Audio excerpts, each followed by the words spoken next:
Welcome to Boring History for Sleep. In this video, we embark on a calm journey toward one of history's most enduring pathways, the Silk Road and its silent caravans. For over 1,000 years, merchants, pilgrims, and dreamers traveled these ancient routes, connecting east and west. They carried silk and spices, stories and songs, languages and religions. Along this journey, we will walk beside them, feeling the sand beneath our feet and the sun upon our faces. Relax, close your eyes, and let us drift into the story. Don't forget to like the video, subscribe, and share in the comments where you are watching from. Now let's begin. You wake slowly. The air is cool, still holding the memory of night. Above you, the ceiling is rough wooden beams and packed earth, stained dark from years of smoke from countless cooking fires. Around you, other travelers are beginning to stir. Someone coughs softly. Somewhere across the courtyard, a camel makes a low, rumbling sound, neither complaint nor greeting, just acknowledgement of the coming day. You are in a caravanserai, one of thousands that dot the Silk Road from the Mediterranean to the borders of China.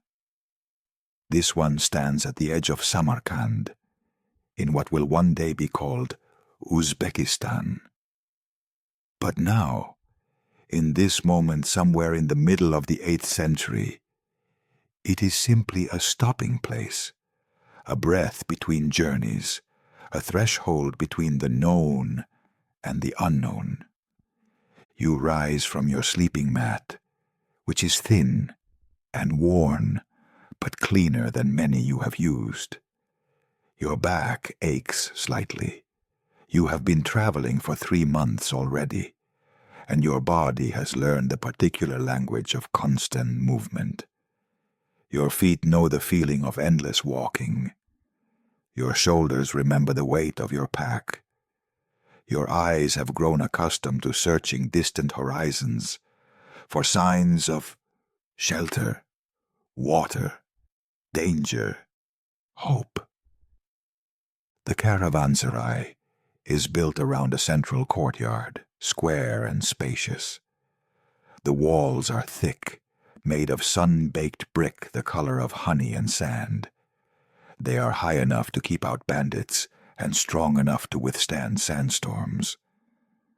There are rooms along the inner walls, simple chambers with no doors, just openings covered by heavy curtains. Some travelers sleep in these rooms. Others, like you, prefer the open courtyard, where the air moves more freely, and the stars are visible through the night. You fold your sleeping mat carefully. It will go back into your pack, along with everything else you own in this world. A change of clothing, a water skin, patched many times but still serviceable, a small copper bowl for eating, a knife with a wooden handle, worn smooth by your father's hand, and now by yours. A piece of cloth wrapped around a handful of dried dates and some hard bread.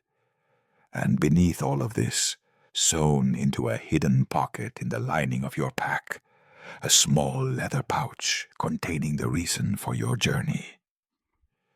You do not open this pouch, not here, not in the dim light of dawn, with other travelers moving around you, but you know what it contains. Silk.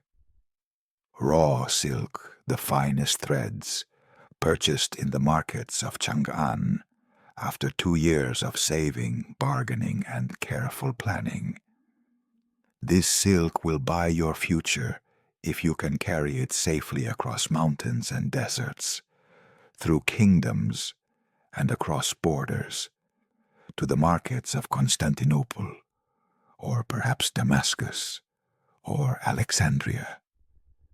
The journey will take a year, perhaps longer. Many do not complete it, but the reward for those who do is wealth beyond what a simple merchant's son from a small village could otherwise dream of. You walk to the well in the center of the courtyard. Others are already there, drawing water in leather buckets. The well is deep, and the water is clean and cold, pulled from some underground river that flows beneath the desert. You wait your turn patiently. There is an unspoken etiquette among travelers on the Silk Road. Patience is valued. Courtesy is essential. These people around you are not friends, not exactly, but they are companions in survival. You may travel together for weeks or months. Your lives may depend on each other. So you greet each man with a nod. You wait your turn at the well. You do not push or demand or complain. When your turn comes, you draw water and pour it into your cupped hands. The water is so cold it makes your teeth ache. You splash it on your face, feeling the night wash away, feeling yourself become present in this new day. You drink deeply, knowing that water is the most precious thing on the Silk Road, more valuable than silk or gold or spices, because without water there is no journey, no trade, no life, only sand and silence and sun-bleached bones. Around the courtyard, the caravanserai is coming fully alive.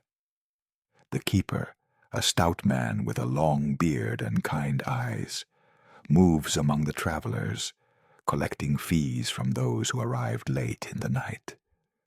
The fee is small, just a few copper coins, but it includes shelter, access to the well, and a place in the protected courtyard for your animals.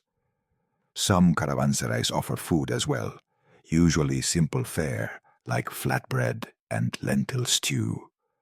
But this one does not.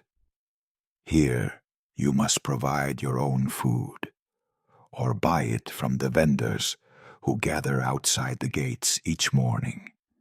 You see the merchants checking their goods.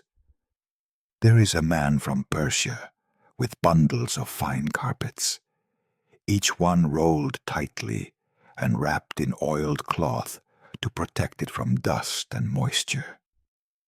There is a trader from India with bags of pepper and cinnamon, spices that will be worth their weight in silver when they reach the Western markets.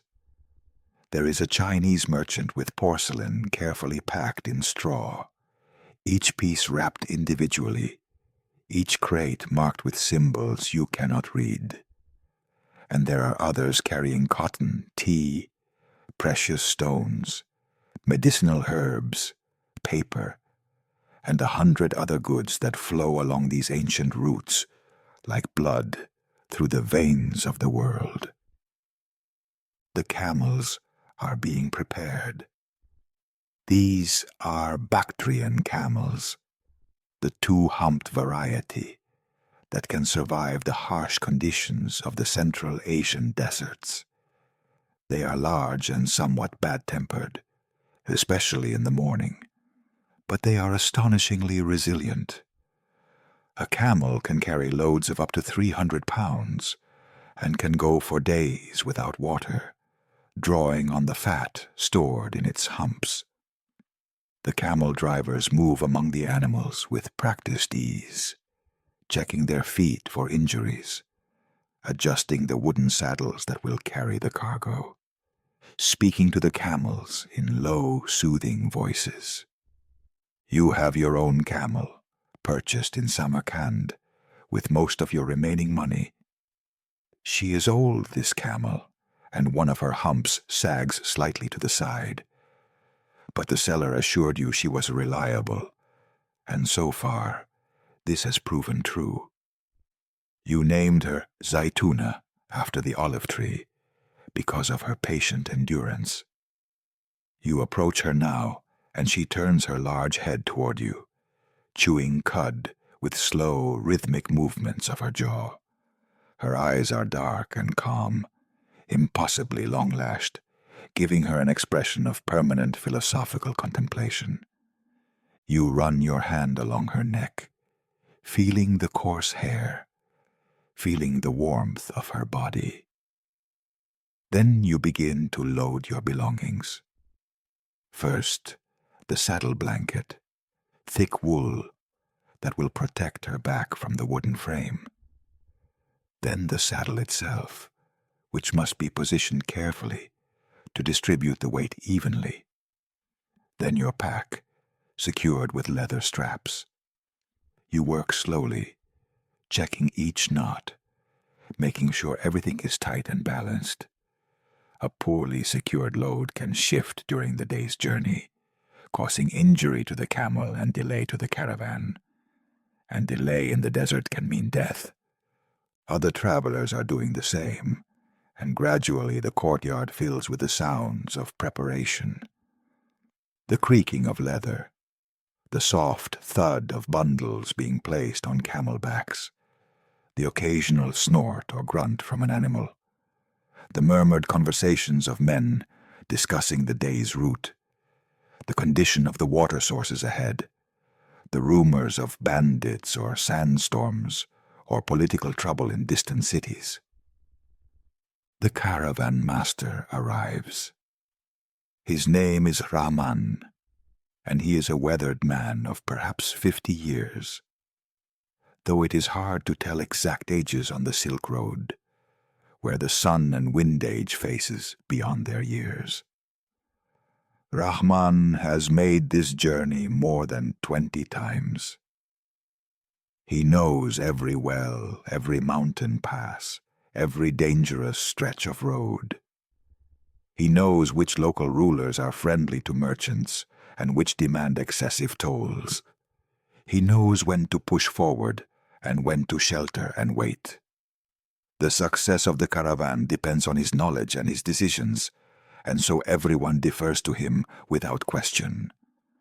Rahman walks through the courtyard, greeting each traveler, counting the camels, assessing the readiness of the group. He pauses to speak with the Persian carpet merchant, and they confer in low voices about something you cannot hear. Then Rahman approaches you. His eyes are sharp, missing nothing. "Your camel is ready?" he asks. "Yes, master," you reply. He nods, then walks on. You feel a small measure of relief. To be judged ready by Rahman is to be accepted into the traveling community, to be seen as someone who understands the requirements of the journey. The sun is rising now, turning the sky from gray to pale blue, to the brilliant, cloudless azure that will dominate the day. The gates of the caravanserai are opened, and beyond them you can see the city of Samarkand beginning to wake. Even from here, you can see the great dome of the mosque catching the early light. You can hear, faintly, the call to prayer drifting across the rooftops. Samarkand is a jewel of the Silk Road, a city of gardens and scholars, markets and mosques, a place where cultures blend and languages mix, where a man might hear Persian, Arabic, Chinese, Sogdian, and a dozen other tongues in a single afternoon. But you are leaving Samarkand behind.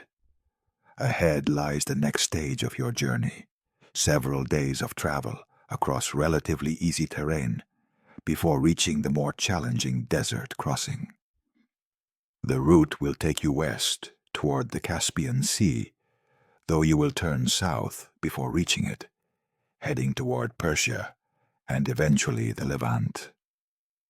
Rahman gives the signal. It is a simple gesture, raising his staff and pointing it toward the gate. The first camel begins to move, and the others follow, forming a line. This is the nature of caravan travel. You move together, each camel following the one ahead, creating a long chain of animals and goods and dreams, stretching across the landscape. You take your place in the line, perhaps 15 camels back from the front. Zaytuna falls into step without prompting, following the camel ahead of her with the automatic obedience of long training. You walk beside her, one hand occasionally touching her side, feeling the rhythm of her stride, matching your steps to hers. The motion is soothing, almost meditative. Step, step, step. The soft sound of camel feet on packed earth. The creak of saddles, the breathing of animals and men. You pass through the gate and into the streets of Samarkand. Even this early, there is activity. Bakers are firing their ovens, and the smell of fresh bread fills the air. A vendor is setting up his stall, laying out pyramids of apricots and pomegranates. A water seller cries his wares, offering cool drinks from his goatskin bag. Children run past, laughing, playing some game involving a ball made of rags. An old woman sits in a doorway, spinning wool, her fingers working the spindle with unconscious skill. Her eyes, watching the caravan pass, with an expression of distant memory, as if she herself once made such a journey, or knew someone who did. The city walls loom ahead, massive and ancient. They have stood for centuries, protecting Samarkand from invaders, from armies, from the chaos that periodically sweeps across Central Asia. The gates are wide open now, and guards stand on either side watching the traffic flow in and out. They pay little attention to your caravan. Caravans are the lifeblood of Samarkand. The city exists because of the trade routes, and the trade routes exist because of cities like Samarkand. It is a circle, ancient and unbreakable. You pass through the gates and leave the city behind. Almost immediately the landscape changes. The buildings fall away, replaced by fields and orchards. Irrigation channels carry water from distant mountains, allowing farmers to grow wheat and melons, grapes and cotton. Men are already at work in the fields, bent over their crops, beginning the day's labor. A farmer straightens as you pass, wiping his brow, watching the caravan with the same distant expression as the old woman. Perhaps he dreams of traveling, of seeing distant lands, of trading exotic goods. Or perhaps he is content with his fields and his village, glad to let others take the risks of the road. The fields gradually thin out, replaced by rougher terrain. The path becomes less defined, though it is still clear enough. Countless feet, countless hooves, countless wheels have worn this route into the earth over hundreds of years. In some places the path is worn so deep that it forms a trench, the sides worn smooth by the passage of time and traffic. The sun climbs higher. The morning coolness begins to fade, replaced by warmth that will soon become heat. You adjust the cloth wrapped around your head, making sure it covers your neck and shades your face.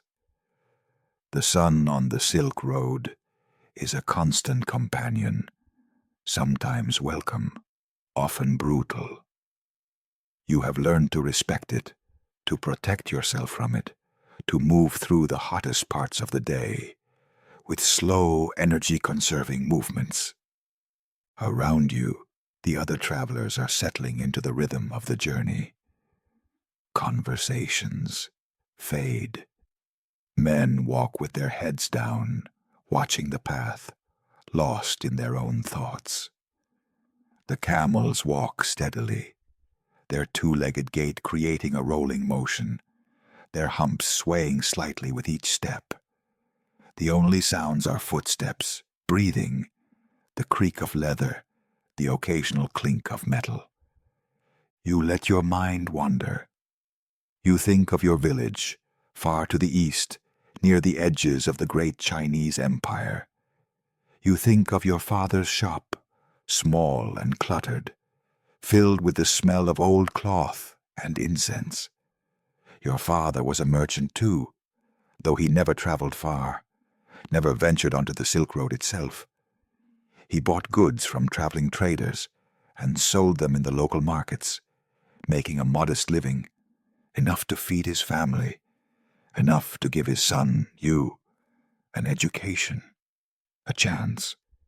When you told your father you wanted to make the journey yourself, to travel the full length of the Silk Road, to see the western lands and return with wealth enough to establish your own trading house, he was silent for a long time. Then he gave you his knife, the one you now carry, and he gave you his blessing, and he gave you advice. Trust no one completely. Be courteous to everyone. Watch the experienced travelers and learn from them. Guard your goods and your life with equal care, and come home safely. You promised him you would return. You wonder if you will be able to keep that promise. Many do not. The Silk Road is beautiful and brutal, profitable and deadly. For every merchant who becomes wealthy, there is another who loses everything, to bandits, to weather, to disease, to simple bad luck. You have seen the markers along the road, piles of stones left to commemorate travelers who did not complete the journey. You have passed the sun-bleached bones of camels, and sometimes men, partially buried by drifting sand, slowly disappearing into the landscape. But you do not dwell on these dark thoughts. The journey requires optimism, or at least a certain practical fatalism. You are here. You are walking. You are following the path that countless others have followed before you. The silk hidden in your pack is real and valuable. The markets of the West exist and need what you carry. If you are careful and lucky, you will succeed. The morning continues. The sun climbs toward its zenith. The landscape becomes more arid, the vegetation more sparse. You are leaving the irrigated zone around Samarkand, entering the transitional zone between settled lands and true desert. Here, there are still bushes and occasional trees, tough plants that have adapted to harsh conditions, but the abundance of the oasis is fading behind you.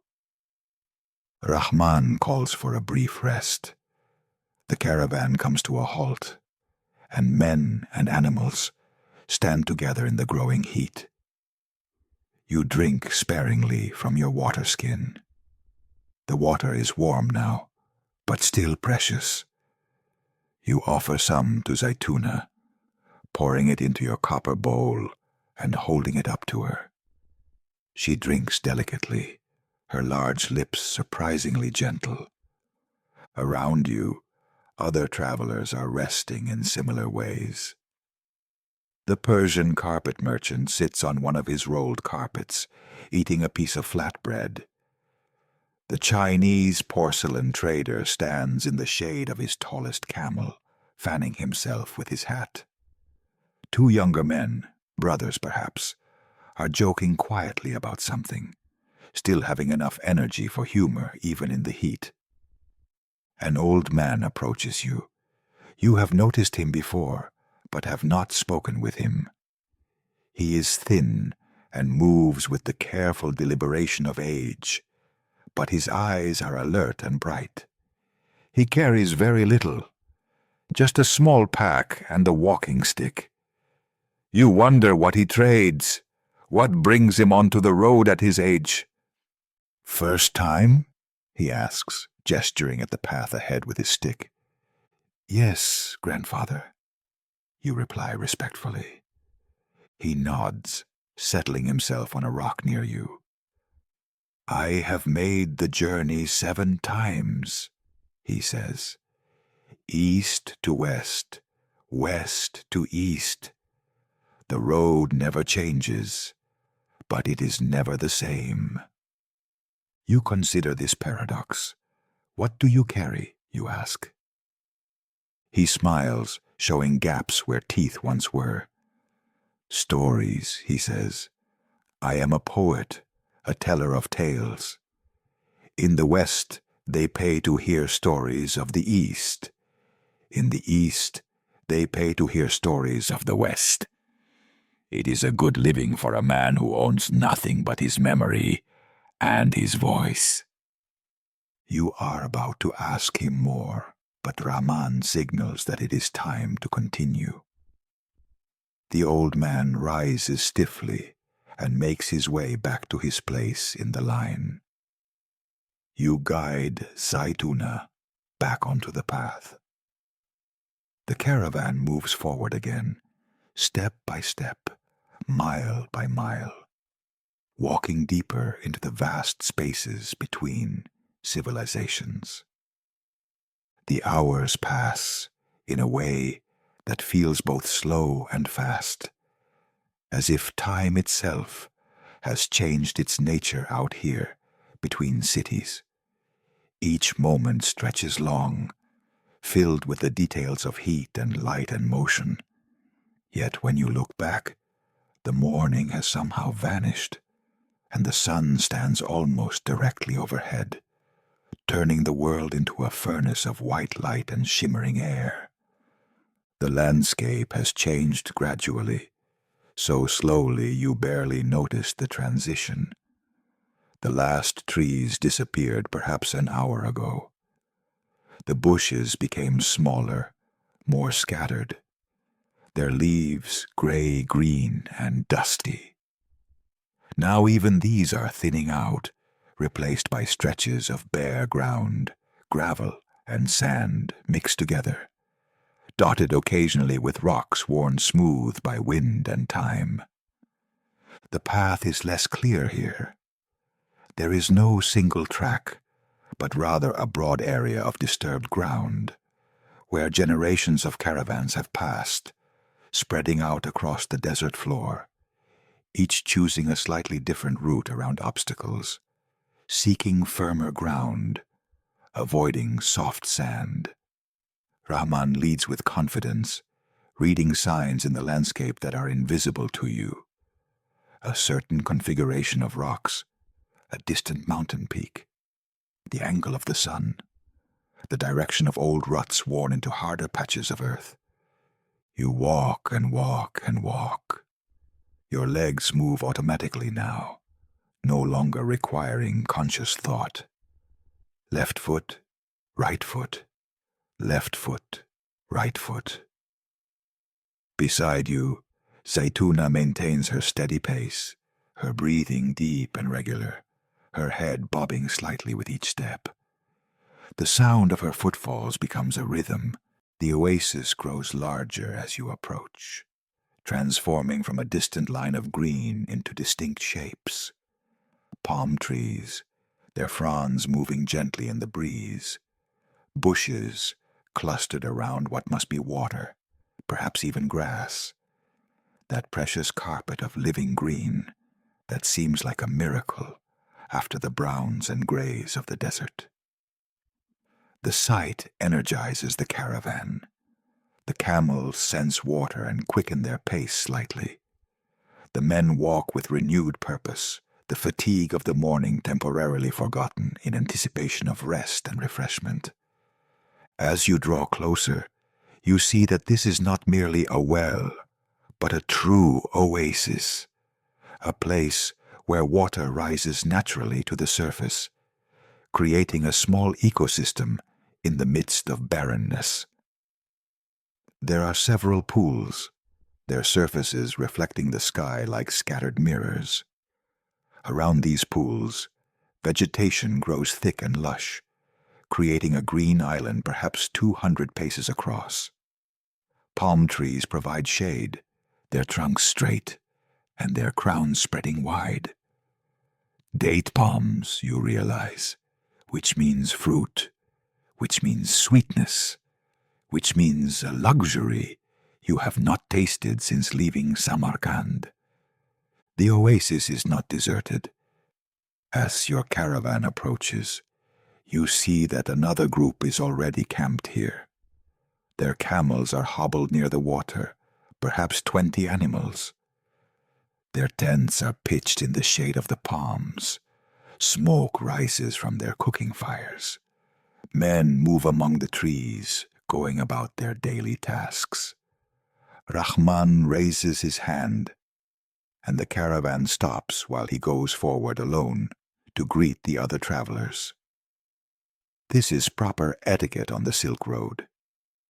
An oasis belongs to no one and to everyone. But courtesy requires announcement of arrival, permission to share the space, assurance of peaceful intentions. You watch as Rahman approaches the other camp, as he is met by their leader, as the two men exchange greetings and engage in conversation. After several minutes, Rahman returns and signals that all is well. They are merchants from Bukhara, he announces, traveling east with copper and glassware. They welcome us to share the oasis. There is room for all, and the water is abundant. Make camp on the northern side, away from their tents. Be courteous and respectful. We will rest here through the heat of the day and resume our journey in the late afternoon. This news is received with visible relief. A long rest, the luxury of abundant water, shade to shelter in. These are gifts beyond price in the desert. The caravan moves forward again, circling around the oasis to the northern side as directed.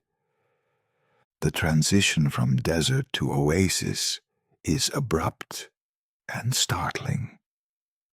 One moment you are walking on bare ground, and the next you are stepping onto soil that is dark and moist, soil that supports life. Grass grows here, not thick, but present, offering something green for the camels to eat. Bushes cluster together, their leaves dusty but alive. And the palm trees rise overhead, their fronds creating patches of blessed shade. You find a suitable spot for your camp, a small clearing between two palms where the ground is relatively level. Zaytuna kneels without prompting, as eager for rest as you are. You unload her carefully, then lead her to the water. She drinks deeply, long draughts that go on, replenishing what she lost during the morning's walk. When she is satisfied, she moves to a patch of grass and begins to graze, her jaw working steadily, her expression as close to contentment as a camel can manage. You return to your camping spot and allow yourself the luxury of simply sitting for a moment. The shade is wonderful, cutting the sun's intensity, making the air feel degrees cooler. Around you, other travelers are settling in, unpacking, tending to their animals, beginning to relax into this unexpected haven. Liu Chen appears, his arms full of empty water skins. "Master Huang sent me to refill all our containers," he says. "Will you come with me to the pools?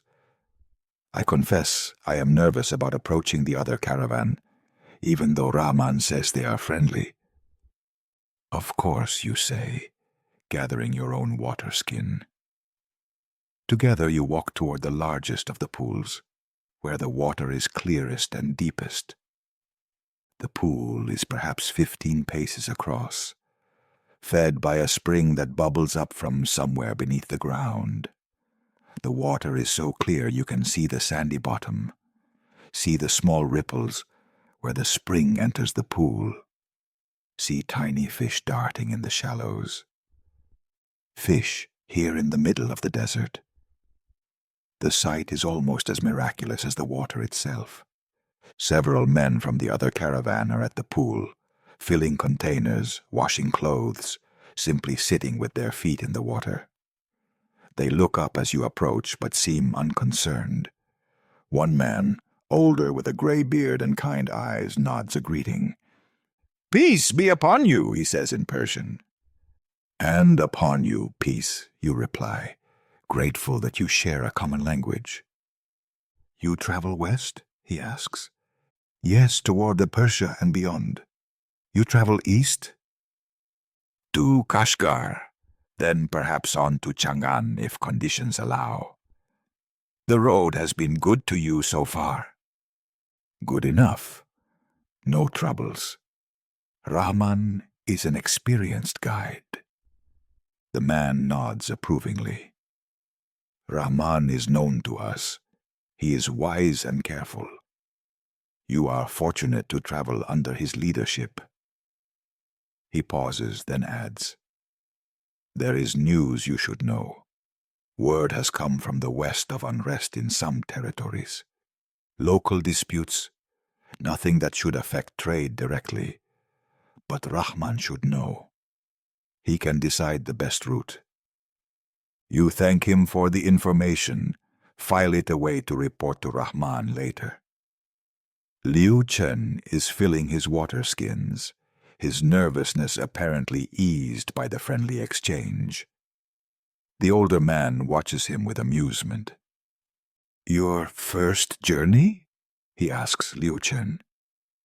"Yes, uncle," Liu Chen replies respectfully. "I remember my first time on the road. Every shadow seemed to hide danger. Every stranger seemed threatening. But you will learn.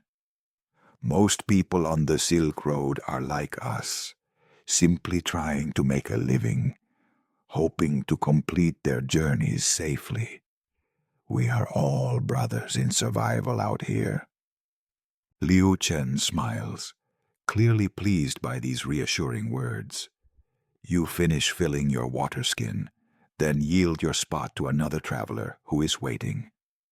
Before leaving the pool, you kneel and drink directly from it, cupping the cold water in your hands, feeling it flow down your throat, feeling it spread through your body like a blessing.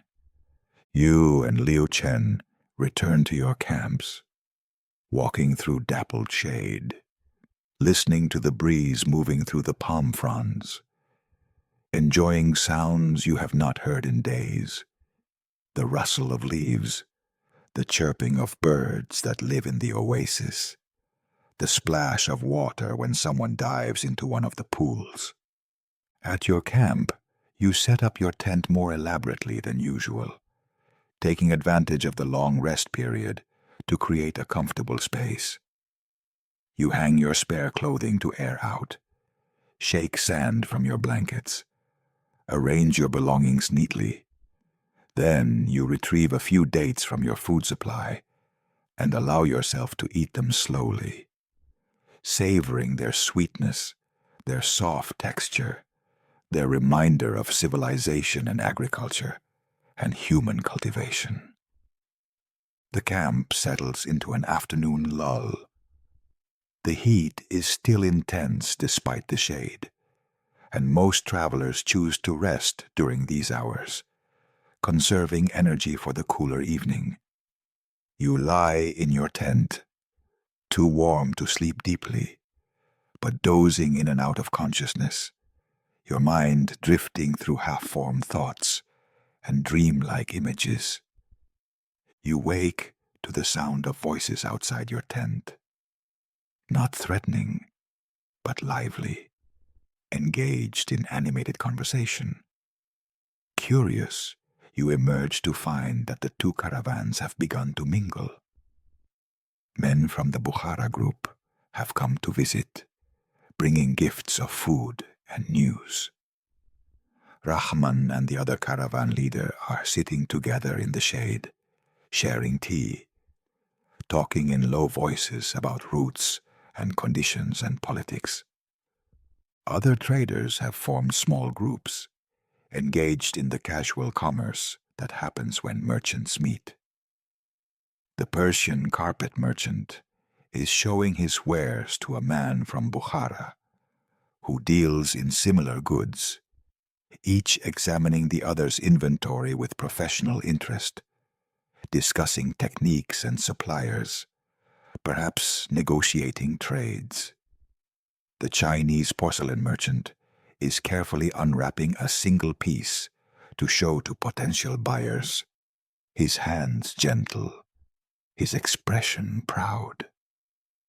You see the old storyteller surrounded by a group of younger men, all listening intently as he speaks.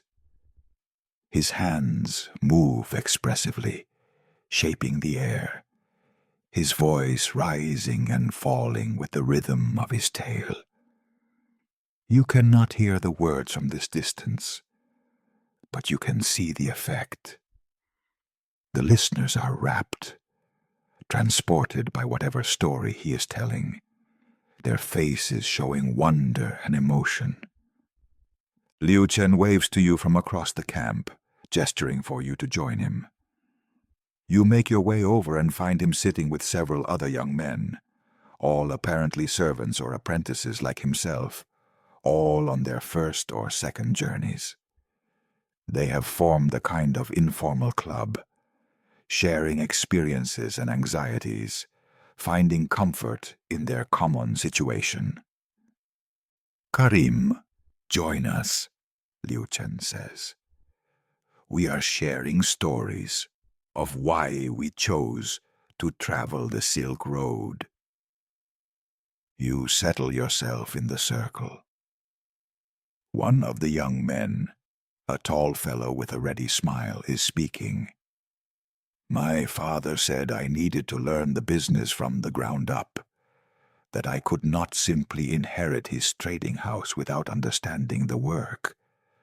So here I am, carrying copper bars across the desert, sleeping on the ground, eating dust. But he was right, I think. I am learning things I could never learn in an office or shop. Another young man, quieter and more serious, adds, I traveled because I had no choice. My family lost everything in a fire. Our shop, our home, everything. My uncle offered me this position with his caravan. It was that or starve. But I am grateful now. At least on the road, every man is judged by his current actions, not his past circumstances. The stories continue around the circle, each young man revealing something of himself, his motivations, his hopes. When it comes to your turn, you speak carefully, revealing some truth, but not all. I travel to build a future, you say, to create something for myself that I could not create at home. The Silk Road offers opportunity to those willing to take risks. I am willing. They nod, understanding this motivation, sharing it to various degrees. Liu Chen speaks last. I travel because the stories made it seem romantic and adventurous. Now I know it is mostly discomfort and fear and boredom. But also I have seen things I never would have seen at home. The desert at night, an oasis rising from nowhere, the kindness of strangers who have no reason to be kind, except that we share the road. These things are worth the discomfort. The conversation drifts to other topics, the quality of different camels, the best foods to carry on long journeys, techniques for keeping clothes clean, remedies for blisters and sunburn. You listen and contribute occasionally, enjoying this easy camaraderie, this brotherhood of inexperience facing the same challenges. The afternoon wears on. The sun begins its descent toward the western horizon, the light shifting from harsh white to softer gold. The temperature drops slightly, enough to make movement more appealing. Around both camps, men begin to stir, emerging from tents, stretching, preparing for the evening. Rahman announces that the caravan will remain at the oasis through the night, departing at dawn. This news is greeted with pleasure. A full night's rest in this comfortable place is a rare luxury. Some men immediately begin to plan how they will use the extra time, washing clothes, repairing equipment, cooking more elaborate meals than usual, simply relaxing. You decide to wash yourself properly, something you have not been able to do since leaving Samarkand. You gather a change of clothes and a small piece of soap, precious and carefully hoarded, and make your way to one of the smaller pools, away from the main water source, a pool designated for bathing. Several other men have had the same idea. There is a relaxed, almost festive atmosphere as travelers strip down and wade into the water, exclaiming at its coolness, splashing like children, scrubbing away days of accumulated dust and sweat. You join them, feeling the water embrace your body, feeling the grime dissolve, feeling yourself become clean and renewed. The water is perhaps waist-deep in the center of the pool, cool, but not cold, clean and clear. You duck your head under, feeling the water flow through your hair, across your scalp, washing away sand that has worked its way into every crevice. You surface, gasping at the pleasure of it, and see others doing the same, their faces showing the same expression of relief and joy. You soap yourself thoroughly, then rinse, then simply float for a while, looking up at the sky through the palm fronds, feeling your muscles relax, feeling tension you did not know you were carrying drain away into the water. This is healing, this water, this moment. Not just physically, but spiritually. Some deeper part of yourself being cleansed and restored. Eventually, reluctantly, you leave the pool and dry yourself with a cloth that is itself not perfectly clean, but cleaner than you are. You dress in your spare clothes, which feel strange and stiff after days of wearing the same garments.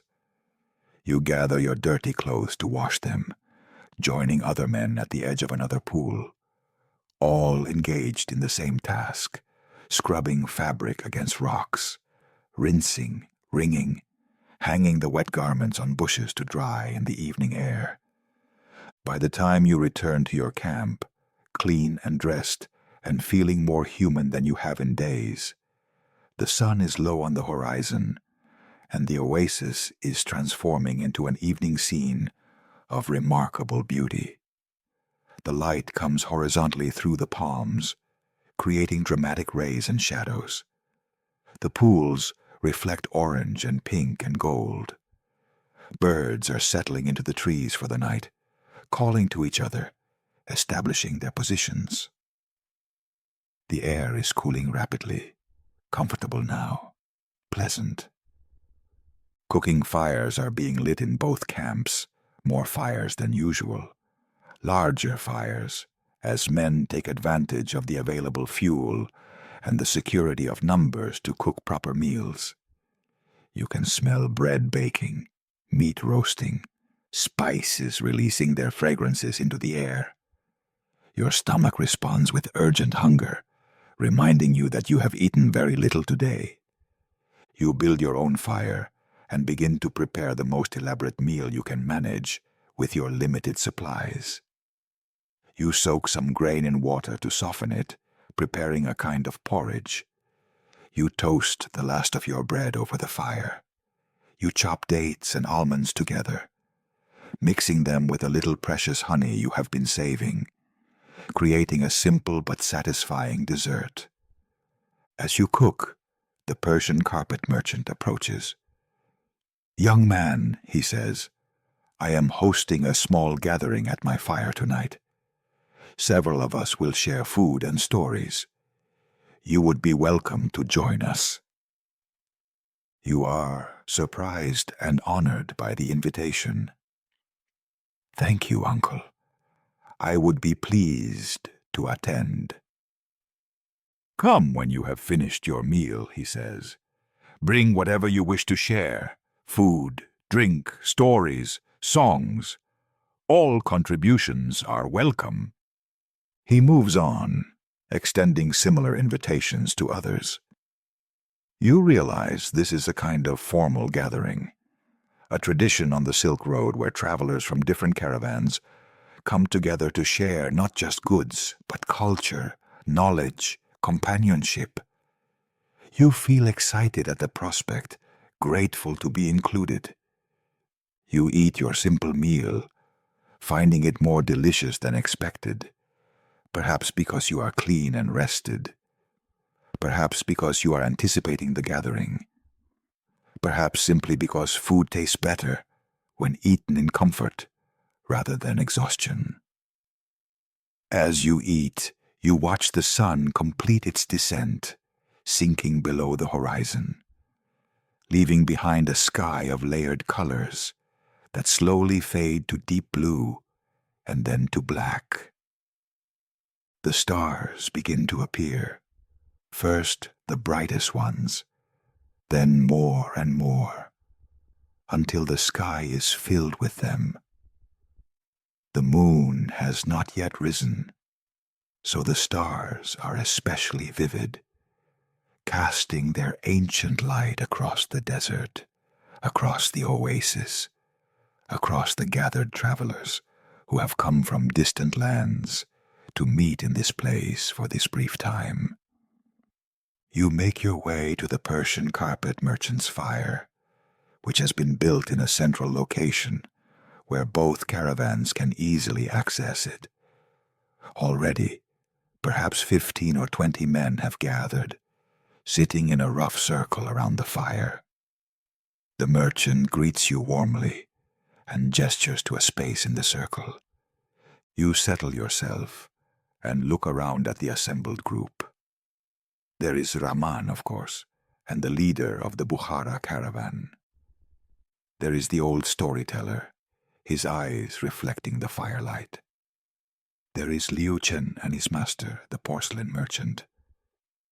There are several men you do not recognize, travelers from the other caravan, their faces weathered and wise, their expressions open and friendly.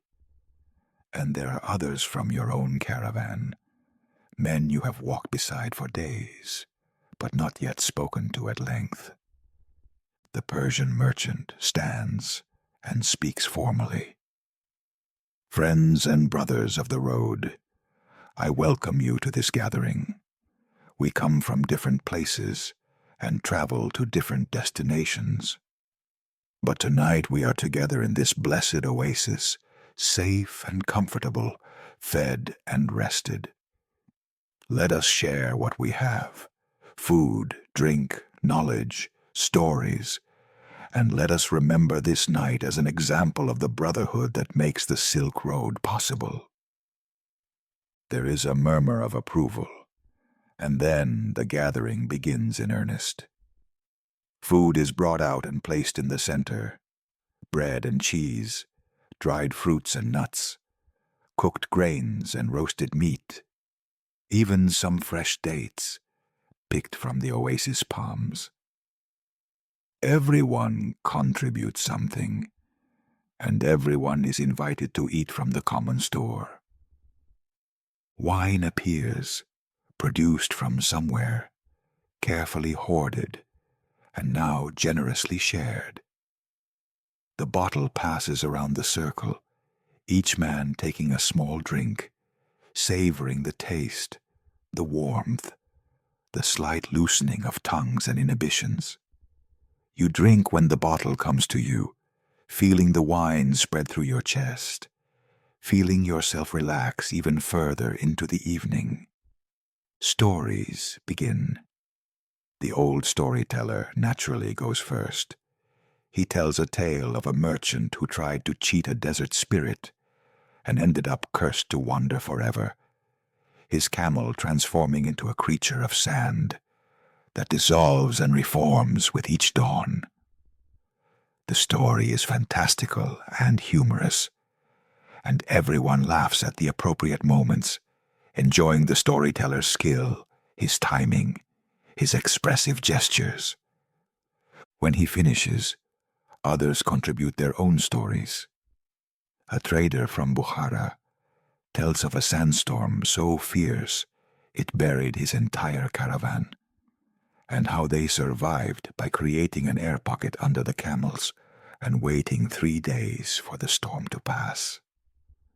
A young man tells of meeting a hermit living alone in a cave, surviving on scorpions and philosophy, claiming to have found enlightenment in the desert's emptiness. Rahman tells a story of his early days on the road, when he was young and foolish, and tried to take a shortcut across an unmapped section of desert. He got lost, ran out of water, and was saved only by stumbling upon a Bedouin camp whose inhabitants shared their water despite having little to spare. I learned 2 lessons that day, he says. First, never trust your own judgment over proven routes. Second, kindness is humanity's greatest virtue, especially in harsh places where cruelty would be easier.